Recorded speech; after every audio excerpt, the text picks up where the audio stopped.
Hey folks, D Squared here, and we're gonna do another video this week, but we're not gonna kind of stay in line with what we thought we were gonna do because this week's kind of tough on us, and we'll get into that in a little bit why. And it's kind of a touchy subject for us, but I think it's important that we share it. And so I'm gonna talk about some of the stuff that we are gonna go over here. Hopefully, we get some of this stuff in order, but we're also gonna throw some things in that are just fun. Us going to the beach and playing with sea-doos and the real life stuff that comes along with that. Sea-doos not working. Or falling off. Or falling off. So we're going to share some of that stuff with you guys because it's just fun, but it's also like it's real life. Like when the first time we went RVing, what it a was disaster. Like that movie. Yeah, like everywhere. With Robin Williams, like it was just So we're gonna share some of that stuff with you guys too. But some of the more serious topics we're gonna do is next week we're gonna do how we started, how Shannon and I started, because it was kind of I don't know, it was crazy. Yeah. You know, it was not very Christ-like, right? Yeah. Then the following week we're gonna just talk about marriage in general. And some of the struggles that come with it, the joys, uniting two different families, because that can be a struggle in itself, bringing two different worlds together, where I did things this way when I grew up, and Shannon did things their way when they grew up. So we'll talk about that. Then we're going to do a week on, we are a military family. I retire in 373 days. We're getting there. But we're going to talk about being a military family and what that entails. I mean, that entails moving and changing jobs frequently and things like that. So, and then we're going to go through reuniting with Christ, current learning methods of our faith and just our life walk, having children. And then we're going to talk more about pregnancy, birth, and loss, which is what we're kind of talking about today, but we'll get there in a second. And then we're going to start talking about some things for like self-help and depression to try and help you get through things. I'm sure that's noisy and whatnot. So, but today we're going to talk about infant loss, and what we're not trying to discount that miscarriages aren't important Or hurtful or difficult. We're not going to be talking about abortions and things like that, but the reason it's near and dear to us is because on October 2nd, 2017, our little girl was born at 9 o'clock, and at 9:02 she was pronounced deceased. And so we're going to kind of go through what that means. October is Infant Loss Month, and that does cover miscarriages and, stillbirths. What am I missing? Miscarriages, stillborns, and infant loss. Infant loss. So even people that do have babies and then they lose them, within the first year of life. So we're just going to kind of roll through this. There's no real order that we're going to talk about, but we're going to talk about it. You want to go ahead? Oh, okay. Apparently I'm mediating. This wasn't a pre-planned. So, where are we starting? I guess with infant loss, the one thing that you're always going to experience is what did I do wrong? So that's where we're starting. You It's kind of like right before, so last weekend was the air show down in San Diego, and what I haven't told him yet, it's been 2 years, and I opened up to him and said that I had a lot of guilt because we went to the air show right before we had Elizabeth, and she just felt low, and I could feel like I was tired, and I should have been on a couch, and that's how I felt. And so part of my guilt was the air show. which was kind of, I didn't know why we weren't going to the air show, because the air show always used to be like a we must do type thing. Yeah, I'm like slightly we have obsessed. to go, and we have not gone for the last 2 years.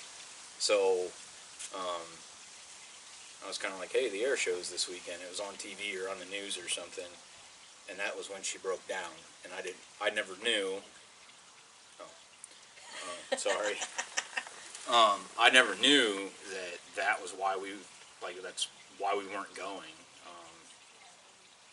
And so as part of that, when Shannon expressed that to me, as a spouse, a husband, or a spouse, you just kind of have to console, and there's nothing that you can say that's going to make it better. Just let's just kind of say that, like, as a friend, as a spouse, as a parent, as a child, there's nothing that you can say that will make this feeling better. So we'll talk about that a little bit more too. So I think, because then it was 2 weeks later, right? After that, 2 weeks after the air show. No, No, it was the same. It was the following weekend after the air show that we ended up in the hospital, right? Yeah, we were at a soccer game. I'm a bit of a hypochondriac, so I kind of struggle with things in my head. I'm like, okay, is this just me, or is it really something? So finally went to Dan and was like, I feel like I'm having contractions. I just don't feel right. I want to go to the hospital. So we went, and we were sitting there. We were in the triage room when I felt my water break. No, it didn't go yet. And I just go, oh. And both of them go, what? And then it was quite obvious after that. I remember, I'll never forget this. I look over at the nurse and I say, we're not coming back from that, are we? And she didn't even answer. Didn't know how to answer with that. And so they got us into a room, got me on monitors. And we were, how many weeks along were we? 22. We were at 22 weeks, so we were still pretty shy of trying to be able to make it, and trying to be able to have a successful pregnancy. How many weeks is it? 26 weeks. They'll push for trying at 24 and 26 weeks depending on where you're at. So the doctors came in and they said, she's in labor, but it's not like active labor. The body wasn't like, okay, I'm pushing the baby out. It was kind of like, well, she's in labor, their water's broke, so now what do we do? And if I remember correctly, it was, well, if she can carry her for another week and a half, there's a potential that she'll make it. But obviously we knew there would be serious complications. Yeah, I mean, they said the chances of us holding her in longer is slim because of the water breaking. It increases the chance of infection and me going into sepsis and all of that. So that was something that they were very nervous about. So they told us the moment I had a fever, or my fever went up, that was it. We were going to have to deliver. So yeah, as soon as her life was in danger, as soon as Shannon's life was in danger, then they said that they'll put her life before the baby's life, which I did not like. I was just like, I didn't like it, but as I tell people all the time, I can't afford to lose her. No amount of life insurance, no amount of money can replace her. And so I was in a world that was just, I was just super confused. I didn't know what to want, or what I needed, or what I was supposed to be thinking. I remember shortly after that, I called Shannon's mom, and I was like, hey, look, this is not, I don't know what to do. I need help. I need you to come out here, like, as soon as possible. And I think with a couple of pregnancies now, like even with our youngest son, Matthew, he came premature, and I remember I called my mom, and I was like, I don't know what to do. I need you to come out here now. Because and they're both pretty good at that. Boom. Yeah, they were both really good at it. And so Shannon's mom came out, and it wasn't because I needed her to come out. I felt like Shannon needed to have like actual family around. Not that we're not family, but I just felt like she needed her mom.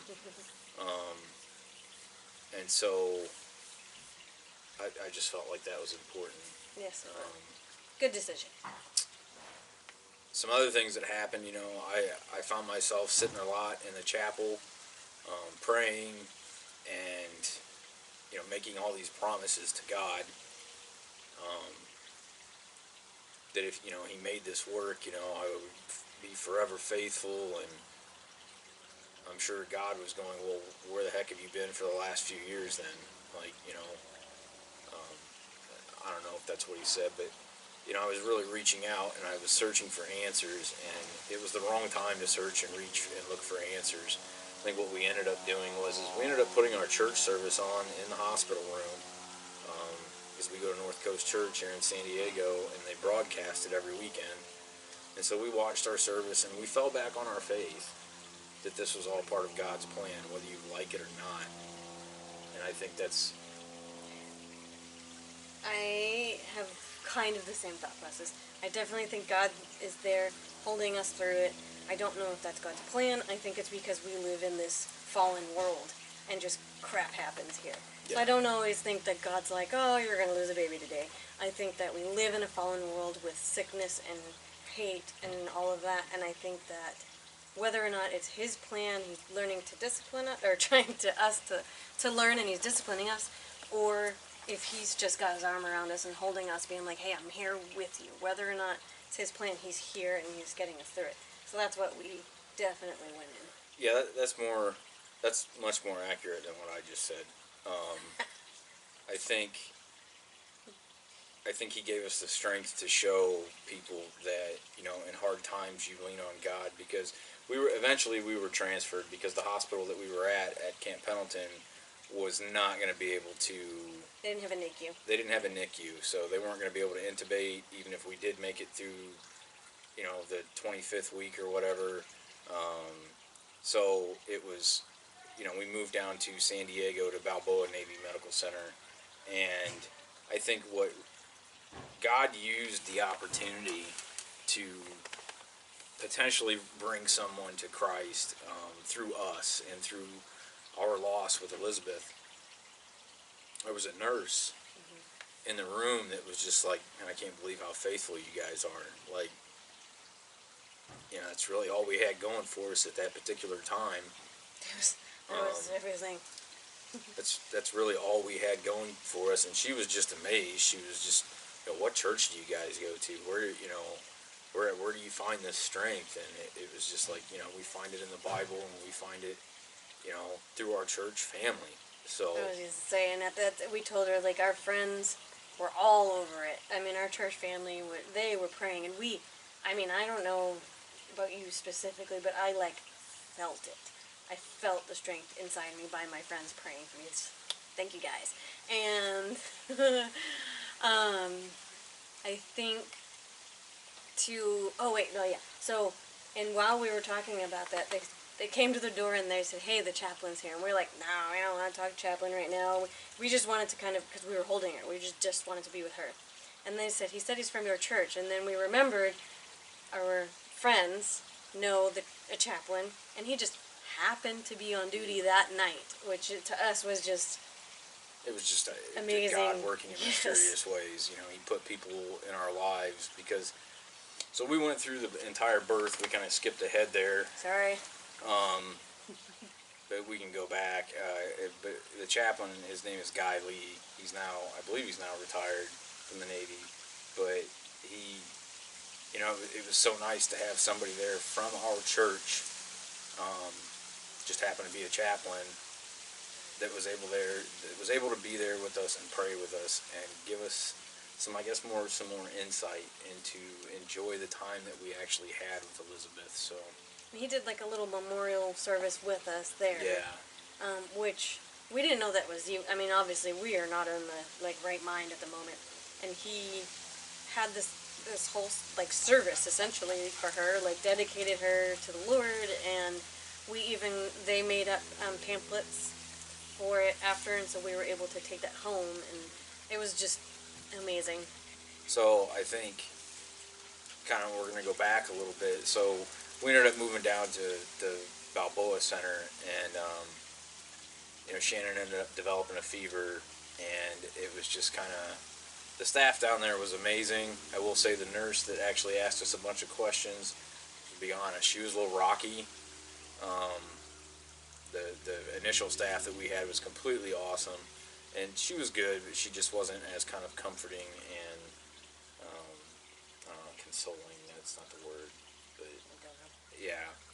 So anyway, Shannon went into labor, and I think one of the reasons this affected me so much was when Hayden was born. He's our oldest son. I wasn't here at home. I was in some far, far away land named Djibouti. And then when Matthew was born, I thought it was fantastic, but little did I know there were things going on in the background in our relationship that weren't fantastic, and we'll talk more about that later.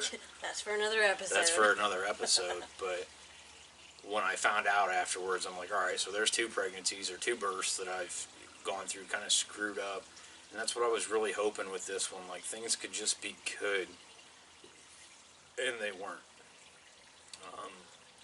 Elizabeth was born at 9 o'clock on October 2nd, and we named her Elizabeth Marie. Elizabeth came from your grandmother, correct? Well, her name was Eleanor, but we call her Ellie, so I chose Elizabeth so we could still call her Ellie. So, and then the Marie came from my grandmother, and that was just kind of how we came up with the name. And we wanted to name her, and then there was all kinds of stuff that went on. I'm skipping ahead, and I guess what people would say, well, how did you feel a connection to her if she really was, I mean, they pronounced her, they pretty much pronounced her deceased when she was born, but that was not a true statement, because when they wrapped her up and put her in Shannon's arms, I could literally see her heart beating. Like, I could see it in her chest. That's how small she still was. And I didn't say anything for the longest time. And it was, I don't know if it was comforting, but it was something. I don't know how to describe it, but she died in Mama's arms, which made it somewhat better. Not really, but I guess it made it okay. That actually does kind of, like, comparing it to other losses. I feel like when the baby's inside it, I feel like I can't do anything. And at least with her in my hands, I had her in my hands. Yeah. She was there with me, and I was protecting her from whatever. That felt, it definitely felt better. Yeah. And then so at 9:02, she was officially pronounced dead. And they left her there with us for, I don't know, an hour at least, so that we could look at her. And I mean, she had everything. She had fingers, she had toes, she had her mother's chin and nose, she had your thumbs, and yeah, she had my thumbs. I mean, you could see all these features on her, and it just really sucked. It was horrible. And I think one of the reasons it hurt me so much was because it was my little princess. I have 2 pain-in-the-butt sons, that God has blessed us with. But I wanted a little princess. I wanted a little girl. And so it has definitely, we were just talking about it the other night, about all the things we're going to miss, But we try not to focus on those things because that just makes it hurt. That's immediately when I go... Yeah, it'll definitely take the wind out of your sails some days. But after that, we actually had this awesome, what we call in the Marine Corps and the Navy, a corpsman in there, and he had a camera, and he took a whole bunch of pictures for us, and he ended up taking Elizabeth with him, and he made her little handprints and her little footprints, and he did that on paper, and he also did it in a mold, which we have a couple of copies of it, because he made a couple of molds for her. No, the funeral home did that, right? The hospital did, I think just the feet. And then at the funeral home, I finally was like, no, wait, I need both, and I need more. Because I didn't want just one. Yeah. I was like, I need, like, several copies. So, but he did an outstanding job. He took pictures of her. They had a little outfit for her and everything, and he dressed her, and, he put her in poses, which some people might find, like, morbid or... kind of heartless or whatever, but that's what we wanted, and everybody's going to deal with that in a different way. There are some folks that they do this, they go through this process, and they don't even want to see the baby. There's some folks that they take time to look at the child, and then they look at the hospital, and they're like, well, do whatever you got to do with it, to dispose of the remains, accordingly. Um, and then there's folks like us that go through the entire process of getting a funeral, and so that was a whole process in itself, and it seemed like it took forever. The days were going by so slow. And our days did go by because we came home eventually. We left her at the hospital in the morgue. Um, Let me back up a little bit, because after they took the pictures and stuff of her, they did bring her back to us, and we got to stay with her. We probably spent 2 or 3 hours total with her. We just got to hold her and take pictures and look at her and, I guess, admire her. And then, they took her down to the morgue, and we transferred to another room where they made sure that Shannon was stabilized and everything. And then we went home. And being in the military, if you don't know, this is one of the awesome things about being in the military. I didn't have to take any vacation time. I didn't have to put any special requests in. All I had to do was check in with my leader every day and let him know that I was alive. That was it. And I stayed at home for the entire month. I tried to go back to work like 15 days later, and they were like, go home. Yeah, it didn't go over very well.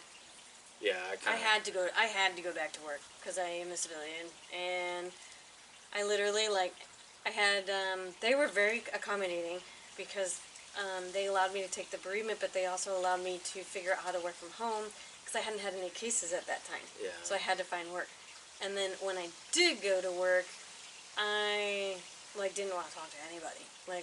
My coworkers were awesome, but I was literally just like this on my desk. Didn't want to do anything at all. So that's when I went to my doctor and told him that I needed a little more help to get through the grief. Yeah.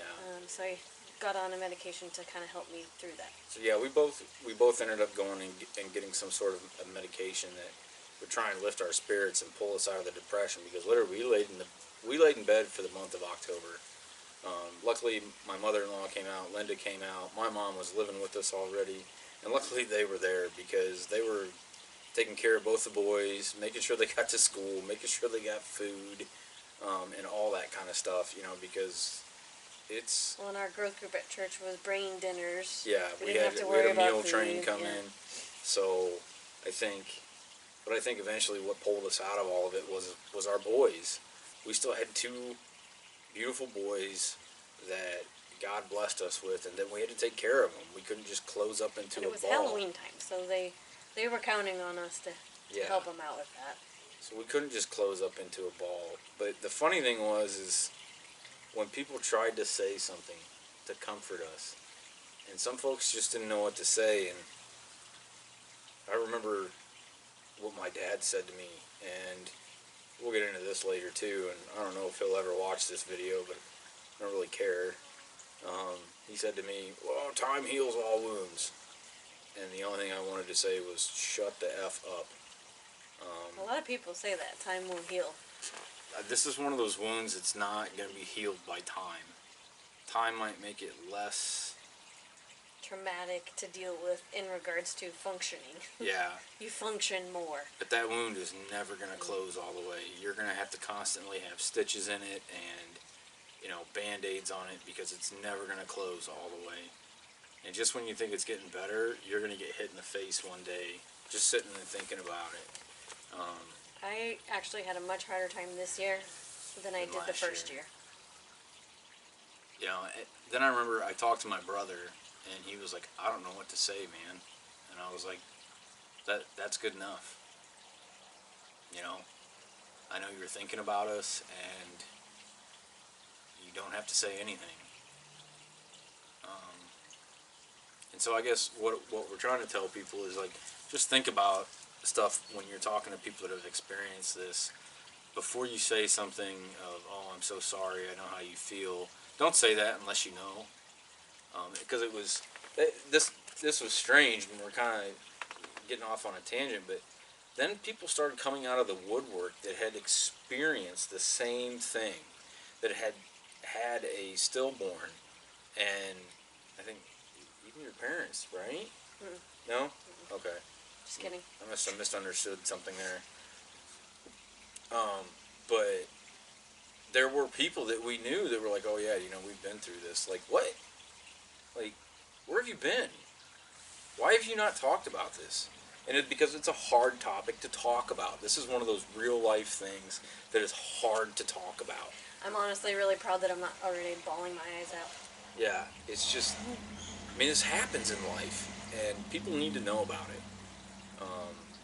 And everybody responds differently to it. Everybody reacts to it differently. But as far as people trying to comfort, please don't say to someone, I know how you feel, if you don't know. If you lost a dog or something like that, and I'm not discounting that dogs are not important, but it's not like losing a child. Unless you can't have children and animals are your children.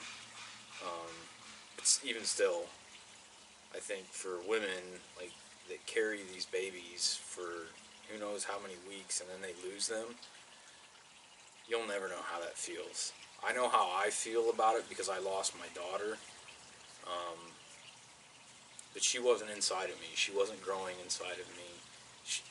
We weren't physically connected other than DNA. But we weren't physically attached to each other. So I think just be careful how you tread when you're trying to tell people that you feel sorry for them. Sometimes you don't need to say anything. I think there's a lot of gestures. I mean, people obviously posted on Facebook, so sorry. That could be plenty. So sorry. You're in our thoughts. That's all we need.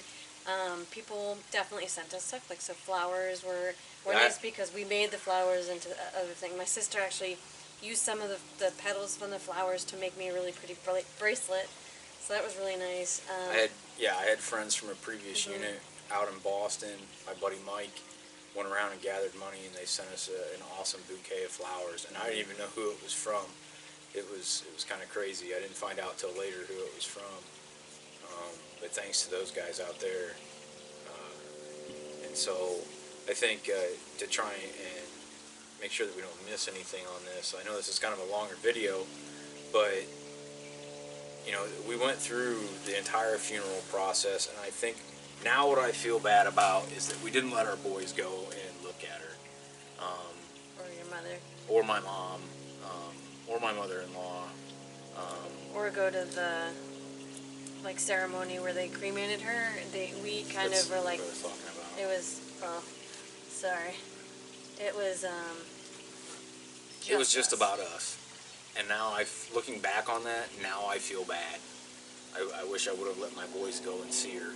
Even though she did, her facial features weren't all fully developed, but there was they were there. Her face was. It was more her head wasn't fully, because it wasn't grown enough yet, so it wasn't shaped like a baby. Baby. So, we just didn't let them do that. And if you're ever in the same situation, I would definitely say, think about that. Yeah, think about the other people who are mourning, because we're all mourning, just because it's not their kid, it's the grandkid, it's the sister. I mean, our oldest had a very hard time. Yeah. Yep, see, there we go. So, and they still both struggle with it. So, we ended up having her cremated, and we have her in a little urn, and we have her in the house. We have a whole, memorial. It's a couple of shelves, and some stuff that the kids made for her, some things that were given to us.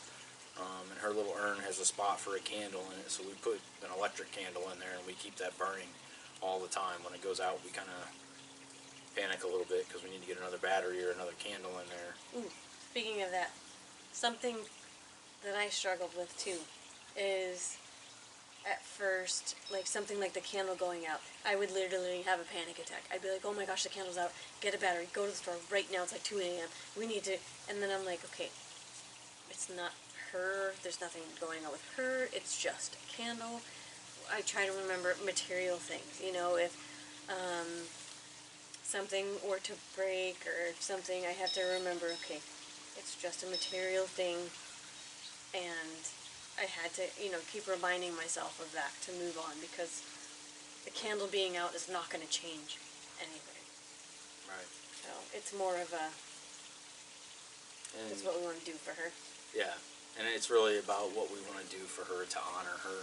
We have our little garden right here. The entire thing is completely dedicated to her with succulents, and because we live in Southern California, so it's the only thing that stays alive. Well, not true, but we have her initials are in there. We have a butterfly hanging on the fence that is pink and blue, which is the colors for infant loss. We did tattoo memorials for her. I put the butterfly on a rose. The rose is for my grandmother. The butterfly is for Elizabeth. So we did things just so that we will never ever forget her, and that she will go with us wherever we go. That's just what we had to do in order to, in order to feel like we were honoring her. It's funny, people ask me, like, oh, you cremated her? Like, yeah, we cremated her, and they're like, why? Like, why didn't you bury her? Well, because we're not really sure where we're ever going to end up at. We could stay in Southern California for the rest of our lives. We could end up in Indiana, Texas, Massachusetts, New Hampshire. We just don't know. So I didn't want to leave her somewhere and then worry about the logistics and all that of trying to get back to her to honor her every year on her birthday. We wanted her with us, and when one of us goes, that's who she'll go with first. Me and our youngest Matthew, we like he loves painting and art and stuff like that. So we are doing last year. It was too emotional. We didn't do it because we weren't all on the same page on how to mourn. We finally come to realize that we're all going to mourn in different ways. So me and Matthew are going to paint on rocks and put them in with her gardener in up front. And maybe him and Hayden will go do something together, like either go to the range or go for hiking or something. We all like mourn differently, and that's something that we'll talk about when we go over miscarriages and more loss, just so that... We learned the hard way. Yeah, we did. We really did learn the hard way. I mean, you guys have to... We'll give you a little bit of insight into that. We have 2 boys, and we've had 9 pregnancies, right? 9? So that gives you a little bit of insight into a little bit of experience that we have with this horrible topic. But it is part of life. It's part of real life. And if anybody else has any questions or anything like that, Yeah, you could bring just it up. ask the questions in the comments. If somebody else has a story or something they want to share and how they dealt with it, please put it down below. Yeah, that'd be good. Nice. I mean, this is a community type thing. Like, it's not... But this is part of real life. This is what we've been struggling with, why we didn't put a video out last week, why this video is not going to really be chopped up and edited with pictures and stuff like that, because Shannon's brother has offered to help us out with our video editing issues, because we're kind of dummies when it comes to that. Hopefully we'll learn one day. But we just felt like we needed to talk about this. We needed to get it out so that people understand, what we're trying to really talk about here. Is there anything we left out about it? I'm sure there is, but we could probably touch on it with the next So miscarriage. we're not going to talk about that for at least 7 weeks or so. It's just a tough topic. And there's so many things that happen, and there's so many things that happen during those times. There was a lot of things happening while we were going through this labor, and there was so much to take care of afterwards. And even with miscarriages, there's just so much to do and take care of and cope with. And we all cope in different ways, don't we? Yeah. We cope in very different ways, and I think that's something that we want to help people realize. Like, the way that men cope and the way that women cope if you've never read the book, Men Are From Venus and Women Are From Mars, or Men Are From Mars and Women Are From Venus. There we go. It couldn't be more true. Just the way that we think is just completely opposite. And I guess one thing that I want to kind of close out with is people ask, like, well, do you think she's in heaven? Like, well, yeah, I think she's in heaven. There was nothing wrong that she could ever do in this world. We dedicated her to Christ and God. And we believe that she's up there with our other family, just growing and being happy. And that one day we'll see her again. And if you need any explanation on that, you should check out this book called Heaven. And I can't remember the author's name right Alcorn, Randy Alcorn? now. Randy Alcorn, yeah. I never remember stuff. But I'll put the information down below in the description. And he talks about that specifically for us faith believers and Christ believers, that you will meet your family again. Some. You won't meet all of them. Not all of them will make it. So, but he talks about that, and that really gave me hope in that book, knowing that I'll see her again one day, and Shannon will see her again one day, and so that we can actually talk and get to know each other. So, if you have any, like I said, comments or anything like that, throw them below. If you have any questions, maybe some stuff that we missed, ask. If we don't have the answer for it, I'm sure somebody does. And hopefully next week we'll be talking about how we started, how D squared came to be. And it'll be a little bit of an adventure, because it was an adventure. It's always an adventure with you. Or you. Yeah. So until later, guys, have a good week, a blessed week. Keep on living. D squared out.